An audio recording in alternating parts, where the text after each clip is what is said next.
What's up mga kaibigan? Panibagong araw, panibagong motocamping na naman tayo mga kaibigan. Kaya ngayong araw, samahan niyo ako pumunta sa aming kubo sa ilog.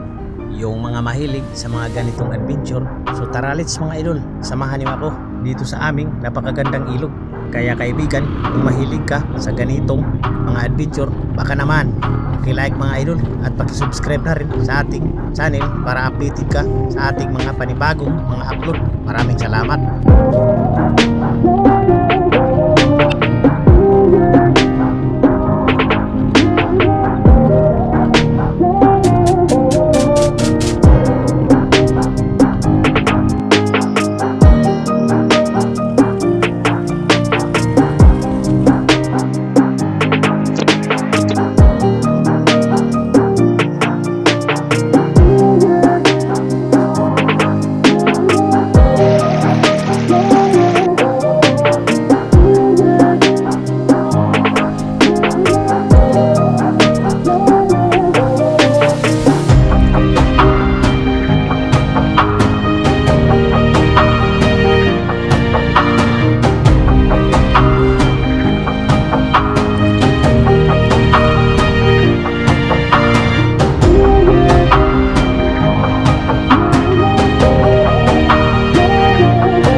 Mga idol, dito na tayo sa aming kubo-kubo.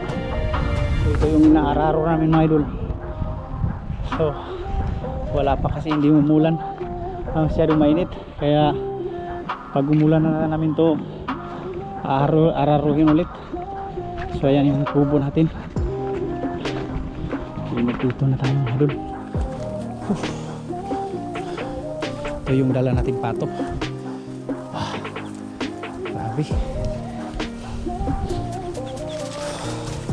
Sulit mga idol, init.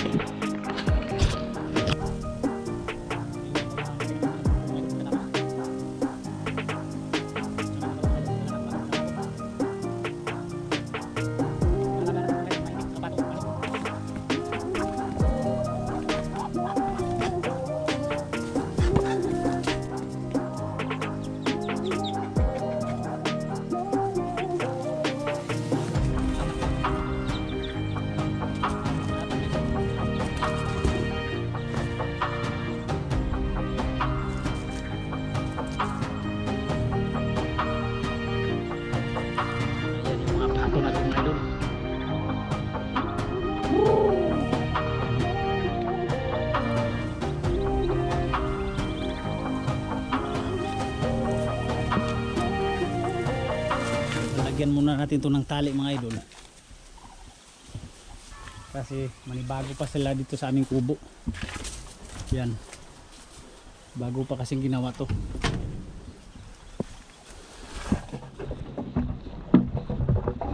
Mga idol, yung kubo natin. So dito tayo magpa-farm. Abangan yung mga idol, kasi marami kaming aalagaan dito, saka pang probinsya talaga ito mga idol. Tatanim din kami dito ng mga gulay at mga kamote. Yan yung loob mga idol, hindi pa natapos dito sa mga sulit natin dyan. Shout out sa inyo mga idol. Ayan o.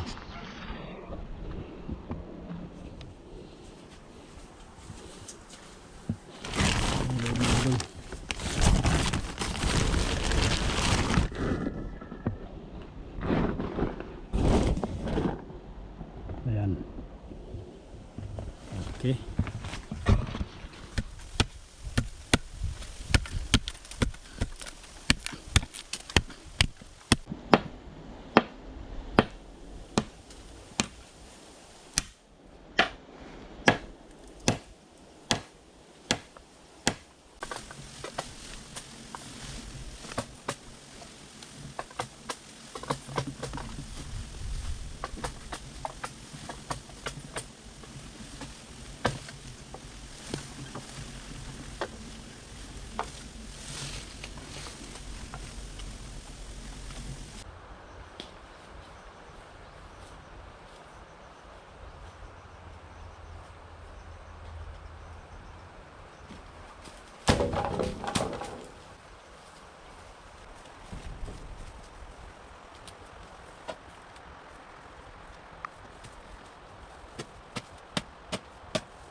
Dibit sa nanim mo? Kana? Bula.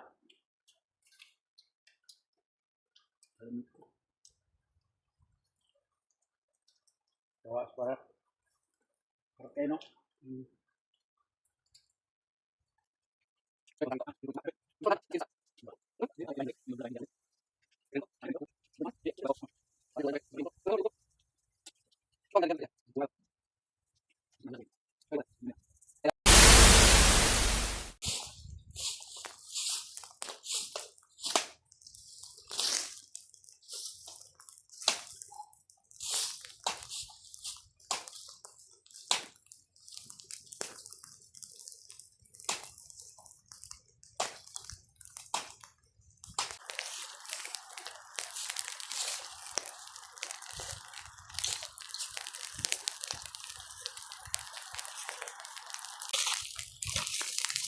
Grabe mga idol, oh. Ang dito lang kumalat ng apoy dahil sa init.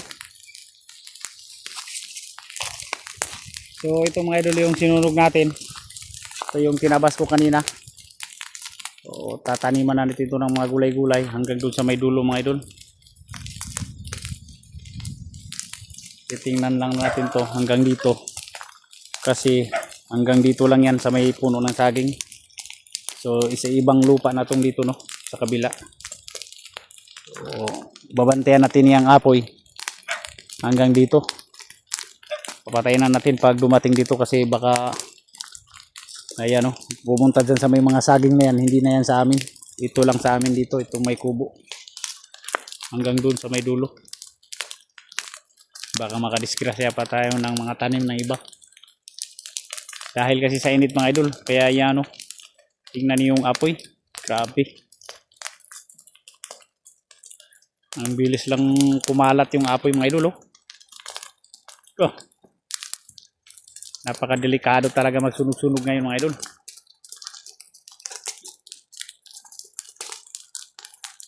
Pag umabot yan dito mga idol, papatay na natin.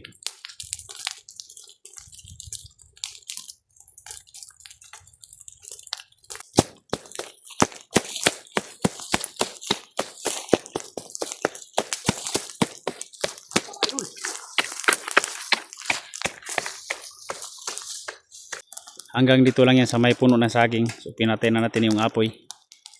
Kasi sa iba na yan dyan na lupa mga idol, baka dumiretso pa yung apoy at saka lumaki.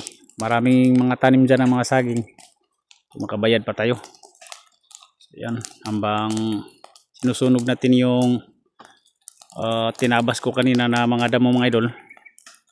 So kailangan natin tingnan ng pagkalat ng apoy. Baka kasi mapunta sa ibang lupa. Naku.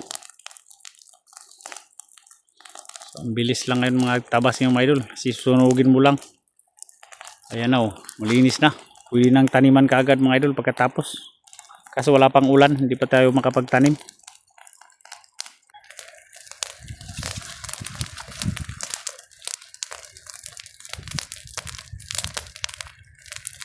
So kita niyo naman kanina mga idol, dyan tayo nagtatabas.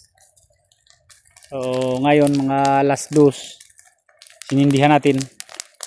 Mapoy na kagad kasi grabe sa init kasi mga idol. Pero sa ibang lugar mga idol, lalo na sa Maynila, so, grabe maulan doon mga idol, no. Nagbabaha pa, pero dito sa amin sa Mindanao, grabe ang init mga idol. Ayan, oh, tingnan niyo naman. Kakatabas lang natin dyan kanina.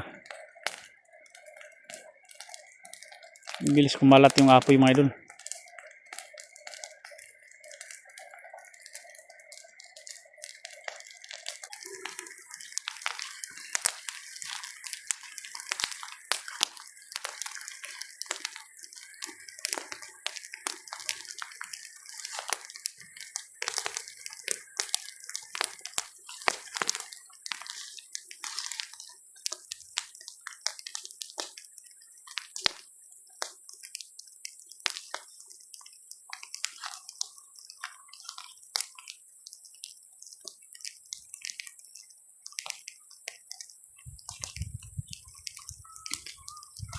Bilis lang natuyo mga idol yung mga damo-damo kanina.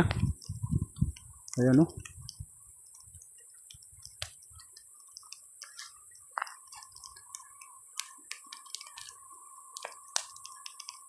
Ayan, bilis kumalat yung apoy mga idol.